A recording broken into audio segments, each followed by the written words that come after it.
When The Matrix premiered in 1999, it didn't just entertain, it revolutionized cinema. Its mind-bending visuals, deep philosophy, and unforgettable performances made Keanu Reeves, Carrie-Anne Moss, and Lawrence Fishburne legends. But over 25 years later, what paths did they follow after unplugging from The Matrix? Keanu's quiet kindness and massive resurgence through John Wick made him an internet hero, while Moss became a symbol of enduring strength in Hollywood. Some, like Hugo Weaving and Joe Pantoliano, continued to impress in both indie and blockbuster films. As we enter 2025, we trace how The Matrix cast has aged, evolved, and continued to redefine success. From digital dreams to real-world triumphs, this is where the heroes of Zion stand today. Gloria Foster, born November 15, 1933, in Chicago, Illinois, was 66 when she immortalized the Oracle in The Matrix, 1999, a role that cemented her as a pivotal figure in one of cinema's most influential science fiction narratives. The Oracle's character was at once warm, maternal, and cryptically omniscient, a figure whose calm demeanor and enigmatic counsel guided Neo and the human resistance while cloaking a sharp, strategic intelligence beneath gentle smiles and home-baked cookies. Foster's portrayal resonated deeply with audiences, offering both comfort and tension in equal measure, as her character's riddles forced both the protagonists and viewers to confront moral ambiguity and the nature of choice. Foster's childhood was marked by poverty and systemic racial barriers that defined the mid-20th century American experience for Black families. She endured teasing, social exclusion, and economic hardship, forging a resilient, self-reliant personality that translated into her commanding stage presence. Her early life's adversities instilled in her a quiet strength and a fierce commitment to her craft, leading her to become a stalwart of off-Broadway theater, where she won 3 Obie Awards for performances that showcased her versatility and uncompromising artistic standards. Despite her success, she faced industry challenges including limited roles for Black actresses, subtle and overt racism, and repeated conflicts with directors over creative interpretation, yet she maintained an unwavering devotion to theater and film, mentoring younger actors and navigating Hollywood's demands with intelligence and integrity. Off-screen, Foster lived a life largely removed from scandal, though colleagues noted her blunt honesty and uncompromising nature, traits that sometimes caused tension but also earned deep respect. Her personal life was private, punctuated by intense friendships and mentorships rather than tabloid-worthy affairs.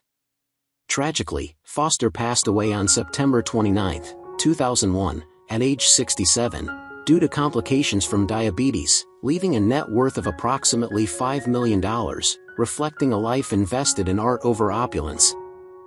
Steve Dodd, born June 1, 1928, in Oodnadatta, Australia, was 71 when he portrayed the blind man in The Matrix, 1999, a minor yet symbolically charged role that conveyed the film's central themes of perception, knowledge, and the unseen truths that underpin existence.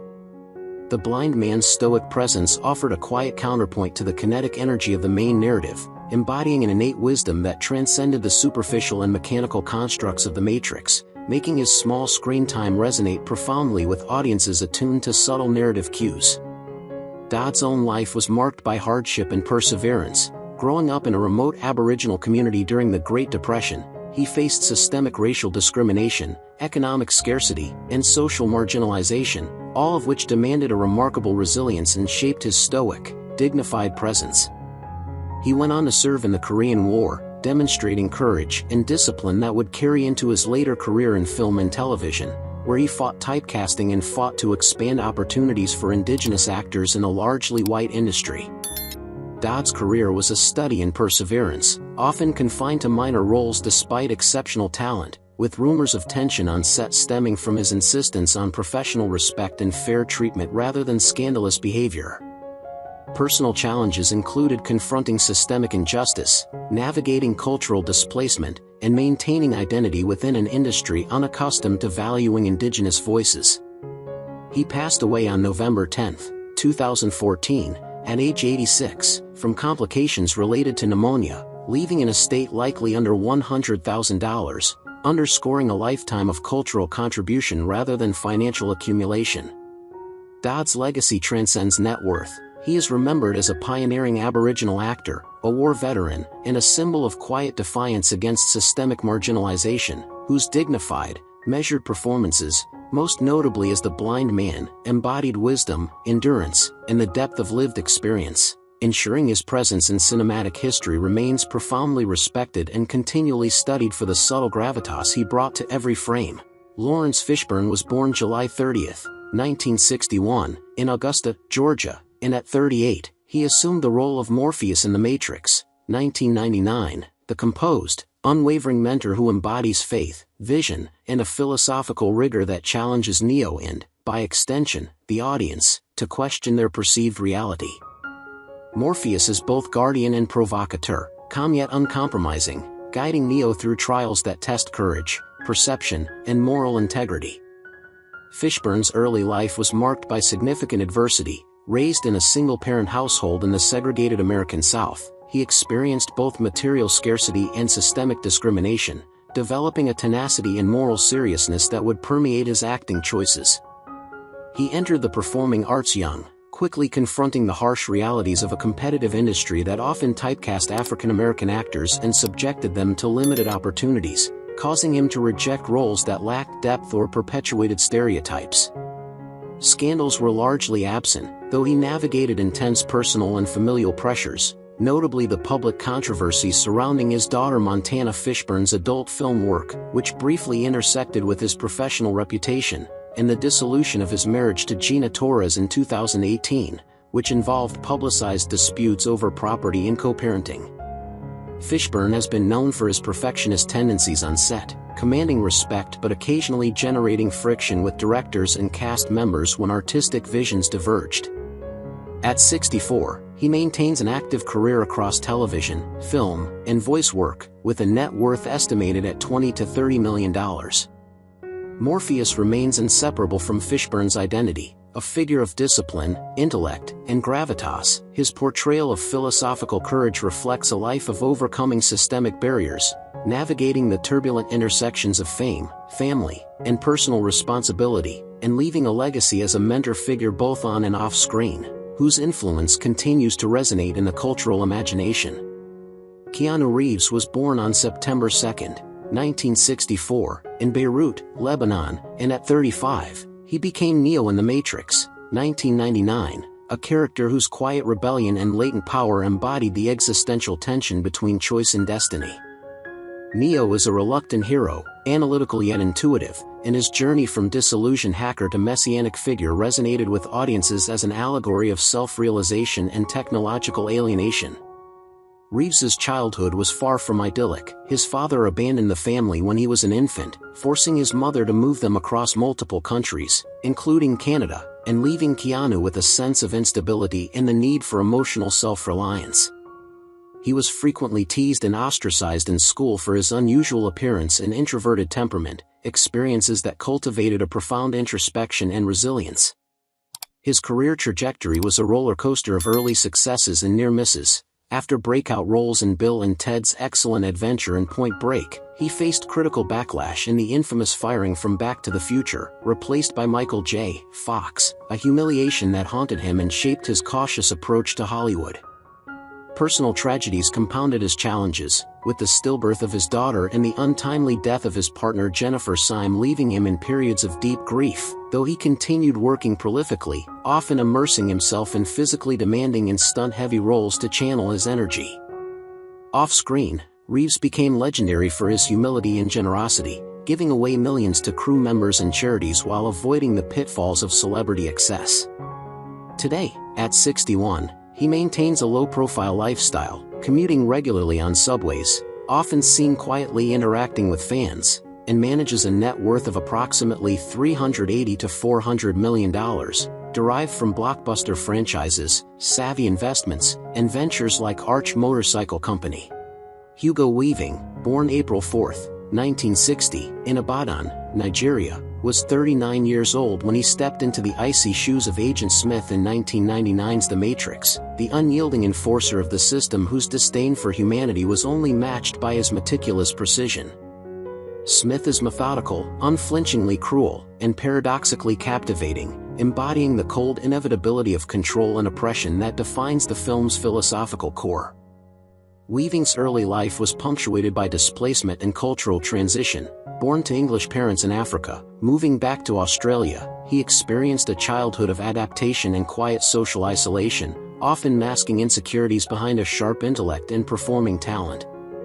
His career trajectory is a study in discipline reinvention, but not without dark undercurrents. Known for his intense preparation, Weaving has been described as difficult on set, particularly during high-stakes productions, and has walked away from lucrative roles over creative disputes, notably refusing to reprise Red Skull in the Marvel Universe.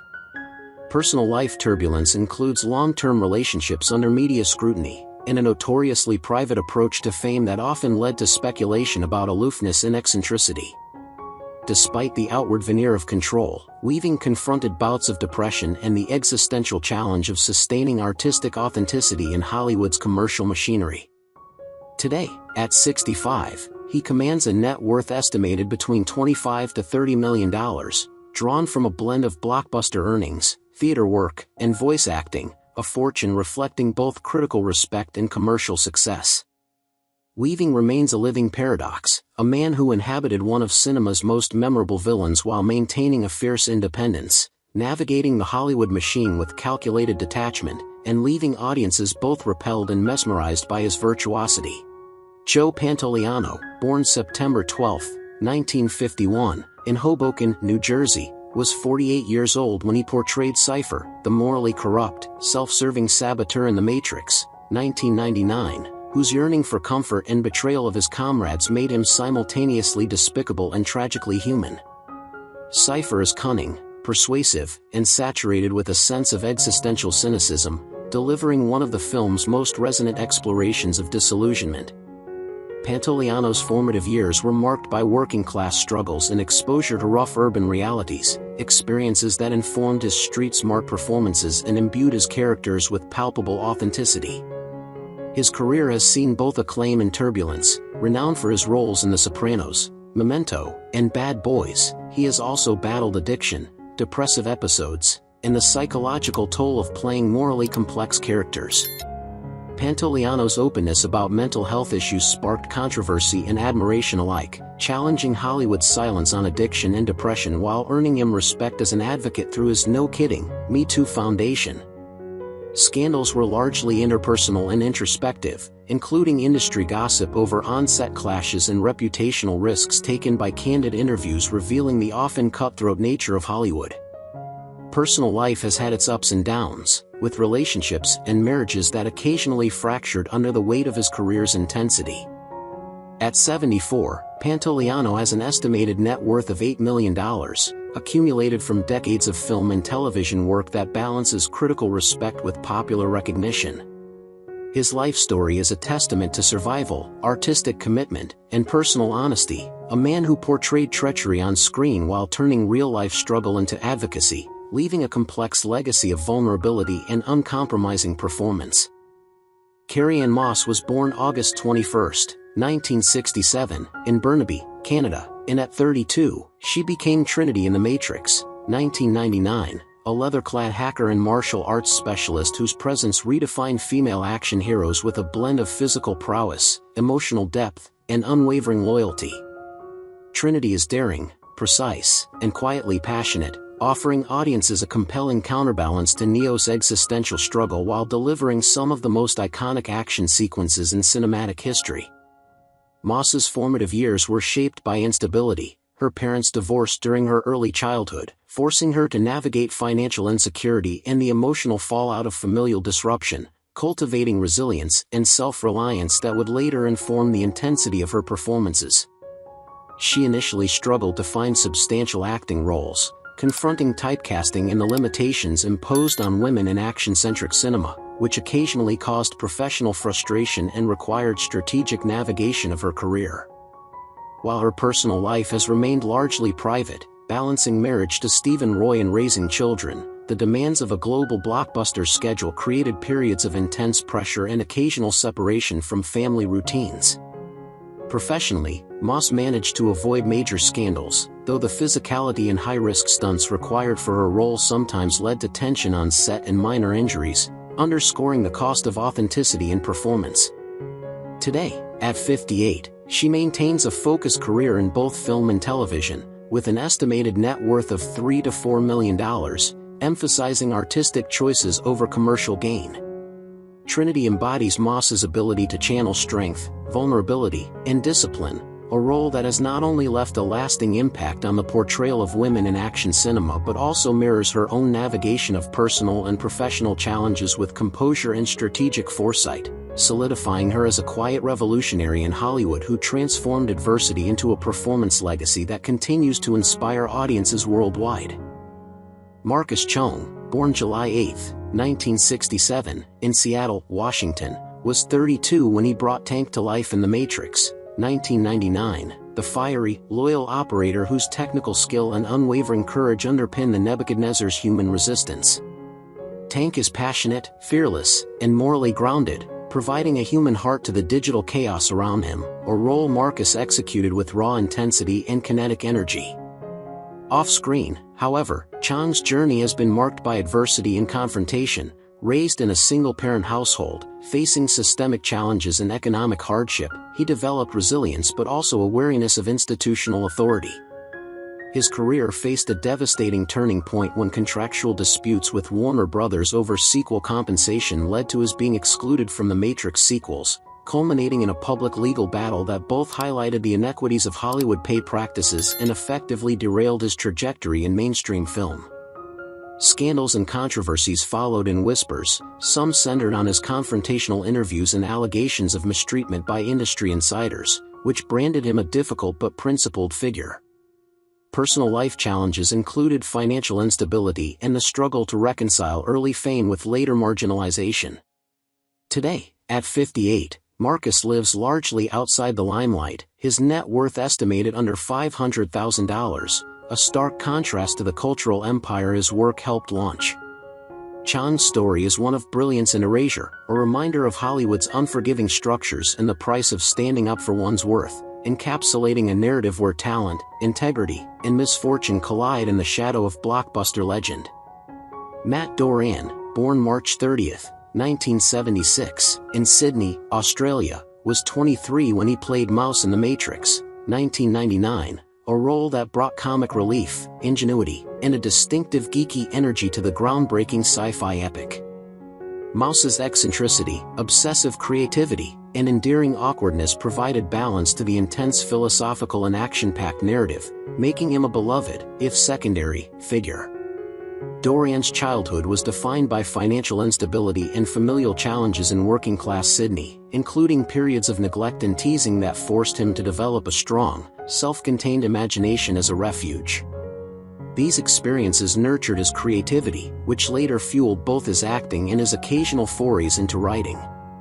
The entertainment industry, however, proved mercurial. After the initial rush of The Matrix, Doran experienced prolonged gaps between projects, suffering from typecasting, limited visibility, and sporadic professional frustrations that tested his resilience.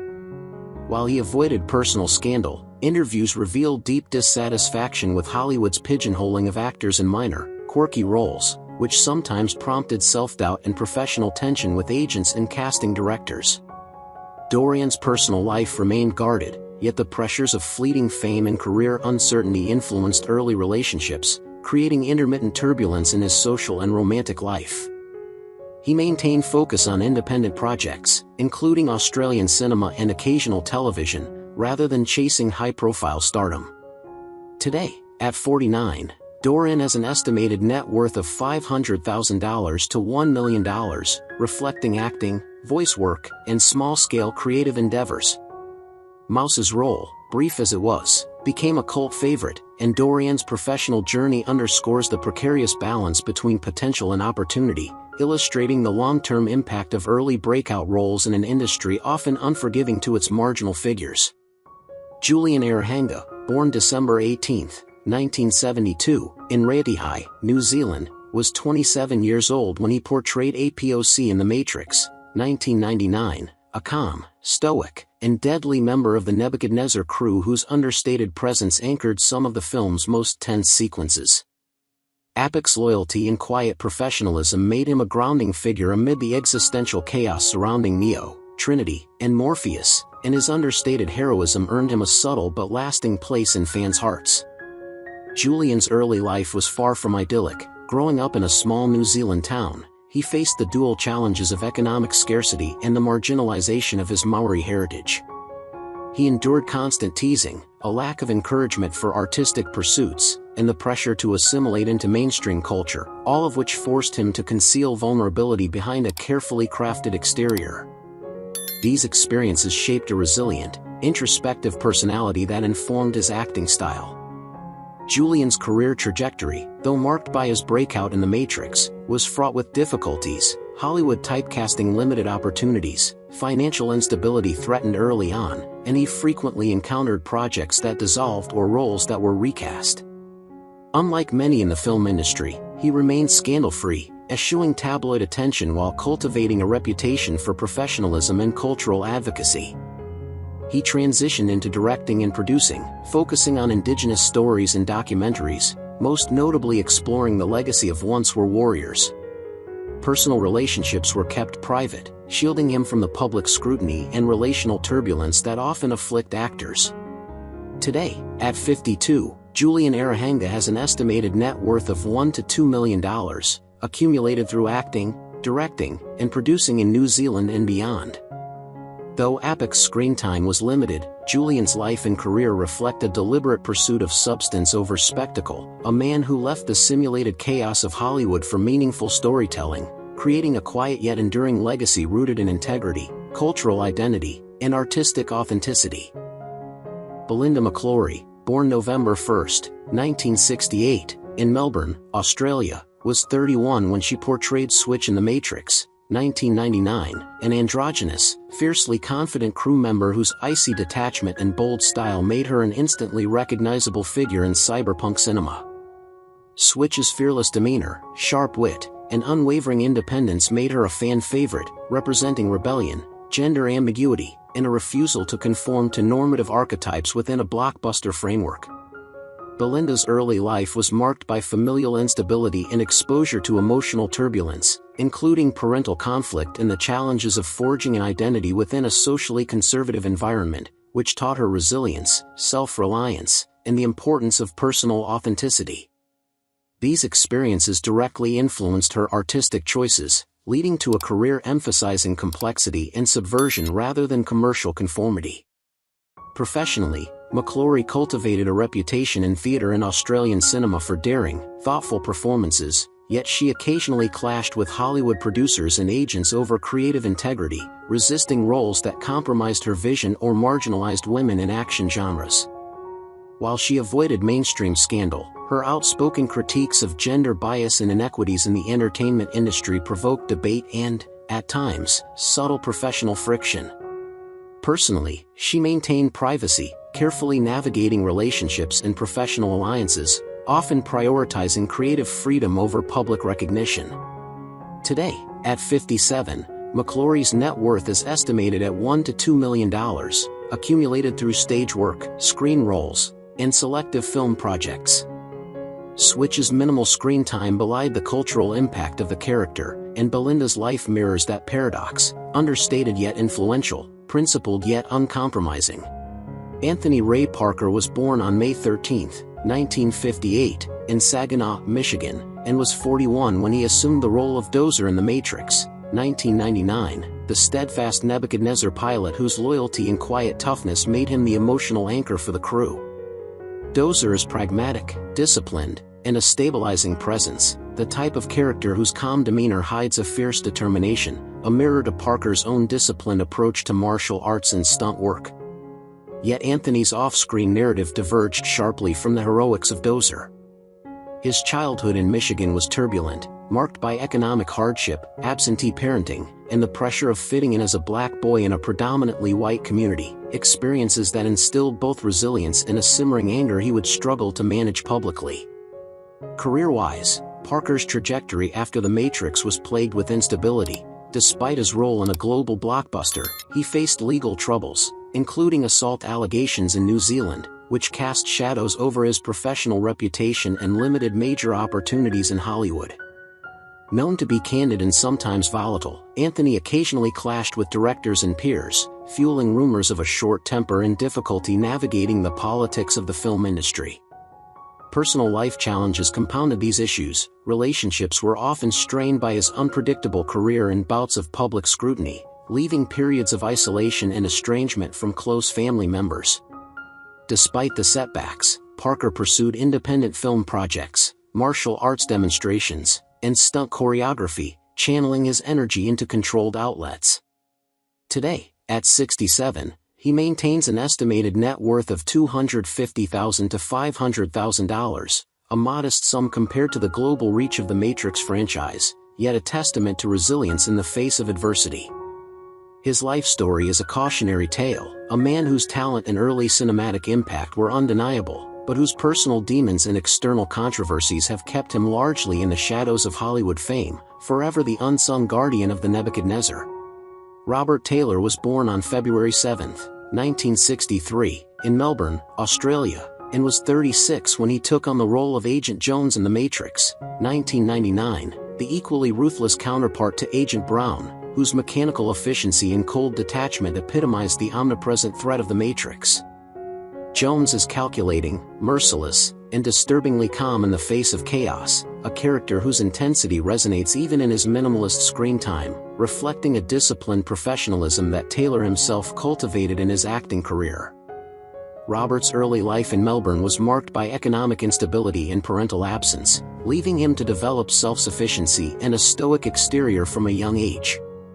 His career path was defined by methodical persistence. After his breakthrough in The Matrix, he returned to Australia, building a powerhouse reputation through long-form television roles such as Walt Longmire and Longmire, carefully avoiding the Hollywood pitfalls that ensnared many contemporaries. Scandals are virtually non-existent in his public life, though interviews reveal a quiet disdain for industry politics, ego clashes, and the superficiality of celebrity culture, sometimes causing tension with producers and co-stars. Personal challenges included balancing international fame with domestic commitments, as well as maintaining privacy for family in the face of occasional tabloid curiosity. Today, at 62, Taylor has an estimated net worth of $6 to $8 million, amassed through consistent acting work and select endorsements. He remains a study in contrasts. The man whose lethal calm defined the Matrix agents lives off-camera as a grounded, deliberate presence, embodying the discipline and restraint he portrayed on-screen while quietly enjoying a career that blends prestige, stability, and creative satisfaction, a rare balance in an industry obsessed with spectacle. Paul Goddard was born on October 18, 1963, in Sydney, Australia, and was 36 when he embodied Agent Brown in The Matrix, 1999, one half of the relentless, faceless enforcers of the system. Brown's character exudes cold efficiency, a precision-built menace whose silent observation and sudden lethal action created a palpable sense of dread for Neo and his allies. Off-screen, Goddard's upbringing in Sydney was modest but punctuated by a strict educational environment and early experiences with bullying, leaving him with a strong sense of self-reliance and a private, introspective nature. Professionally, Paul navigated the Australian entertainment scene with care, building a solid resume in theater and television before The Matrix, and then intentionally retreating from Hollywood's limelight despite the franchise's global exposure. He earned a reputation for being deeply principled and selective, occasionally clashing with producers who wanted to commercialize his persona or push him into typecast villain roles. While he avoided public scandals entirely, insiders occasionally whispered about tense disagreements on set over character interpretation, highlighting his perfectionist streak. Personal life challenges were less public but no less significant. Paul maintained privacy to shield himself from media intrusion, a choice that sometimes caused friction with partners and colleagues expecting a more conventional celebrity lifestyle. Today, at 62, Goddard enjoys a quiet life in Sydney with an estimated net worth of $1 to $2 million, largely derived from decades of consistent, low-profile work. His legacy is that of the silent phantom, a figure whose on-screen presence terrified millions but who off-screen remains almost invisible, a stark contrast to the bombast of Hollywood fame, living a life of deliberate obscurity while quietly commanding respect among peers. Thank you for joining us on this nostalgic journey through classic television history. If you enjoyed learning about the cast of The Matrix and where they are now, don't forget to give this video a thumbs up, subscribe for more vintage Hollywood retrospectives, and share your thoughts in the comments below. We love hearing your memories and suggestions, so let us know which TV show or movie cast you'd like us to feature next.